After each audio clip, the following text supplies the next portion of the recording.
नमस्कार। आज एक ऐसे सफर की कहानी सुनाते हैं जहां मंजिल नहीं, सिर्फ और सिर्फ खौफ है। ये कहानी है एक भूतिया ट्रेन की। तो चलिए इस डरावने सफर की शुरुआत करते हैं। ये लाइन इस पूरी कहानी का सार है। पता है, कभी कभी देर रात की ट्रेन आपको आपकी मंजिल तक नहीं बल्कि एक ऐसे सफर पर ले जाती है जिसका कोई अंत ही नहीं है, जहां से वापसी का कोई रास्ता नहीं होता। तो कहानी का पहला हिस्सा, एक अकेला इंतजार, यहीं से उस सुनसान स्टेशन की खामोशी में खौफ की नींव रखी जाती है। जरा सोचिए, दिसंबर की एक सर्द रात, पुणे का चिंचवड रेलवे स्टेशन, रात के 12 बजे और पूरा स्टेशन एकदम खाली। मुंबई जाने वाली आखिरी ट्रेन 3 घंटे लेट है और जतिन नाम का एक यात्री वहां अकेला बस इंतजार कर रहा है। और जैसे ही ट्रेन आती है ना, एक भिखारी जतिन के पास आकर ये बड़े अजीब से शब्द कहता है, अपना ध्यान रखना, किसी अनजान से बात मत करना। ये शब्द आने वाले खौफ की पहली चेतावनी थे। दूसरा भाग, रहस्यमयी सयात्री। अब जतिन ट्रेन में अकेला तो नहीं है, लेकिन सच कहूं तो यही बात डर को और भी ज्यादा बढ़ा देती है। अब यहाँ एक बात पर ध्यान दीजिए कि कैसे डर को धीरे धीरे बढ़ाया जा रहा है। पहले अकेलापन, फिर एक खाली डिब्बे में किसी अनदेखी मौजूदगी का एहसास, और फिर ये एहसास कि ट्रेन एक ऐसी यात्रा पर है जो कहीं रोकी नहीं रही। हर पल बेचैनी बढ़ती जा रही है। इस बढ़ते हुए डर के बीच जतिन को थोड़ी राहत मिलती है। उसे डिब्बे के दूसरे छोर पर एक और आदमी बैठा हुआ दिखता है। एक पल के लिए उसे लगता है कि चलो वो अकेला नहीं है, लेकिन ये राहत बस कुछ ही पलों की थी।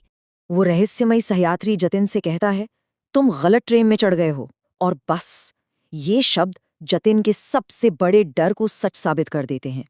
कुछ तो बहुत ही ज्यादा गलत था।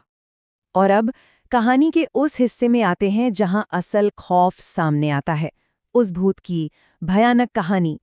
जैसे ही जतिन उस आदमी की तरफ नजर उठाकर देखता है तो उसके रोंगटे खड़े हो जाते हैं। उस आदमी का सिर कुचला हुआ था और उससे लगातार खून बह रहा था। एक ही पल में सब कुछ नॉर्मल से एकदम भयानक हो गया। जब घबराकर जतिन कहता है कि अगर तुम्हारे ऊपर से ट्रेन गुजर जाती तो तुम जिंदा नहीं होते, तो वो जवाब देता है, तुमसे किसने कहा कि मैं जिंदा हूं। बस इस एक सवाल से ये साफ हो जाता है कि जतिन का सामना किसी इंसान से नहीं बल्कि एक आत्मा से हो रहा है। और फिर वो आत्मा अपनी कहानी बताती है। 20 साल पहले इसी ट्रेन में कुछ शराबियों से उसकी बहस हो गई। उन लोगों ने उसे चलती ट्रेन से बाहर फेंक दिया। उसका सिर एक बिजली के खंभे से टकराया और वो दूसरी पटरी पर जा गिरा, जहां से गुजरती एक और ट्रेन उसके ऊपर से निकल गई। अब कहानी एक भयानक मोड़ पर आ जाती है। मुक्ति की कीमत।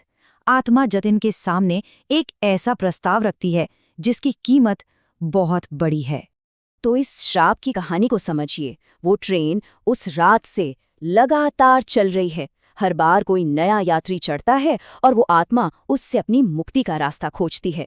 मतलब जतिन अनजाने में ही इस खतरनाक जाल में फंस चुका था। और यहाँ है वो भयानक चुनाव जिसका कोई सही जवाब हो ही नहीं सकता। पहला ऑप्शन, आत्मा को मुक्त कर दो और बदले में हमेशा के लिए इस ट्रेन में उसकी जगह फंस जाओ। या फिर दूसरा ऑप्शन, मना कर दो और आपकी कहानी वही खत्म, एक और भूत बनकर। भाग 5, कभी न खत्म होने वाला सफर। जतिन के सामने एक नामुमकिन चुनाव है।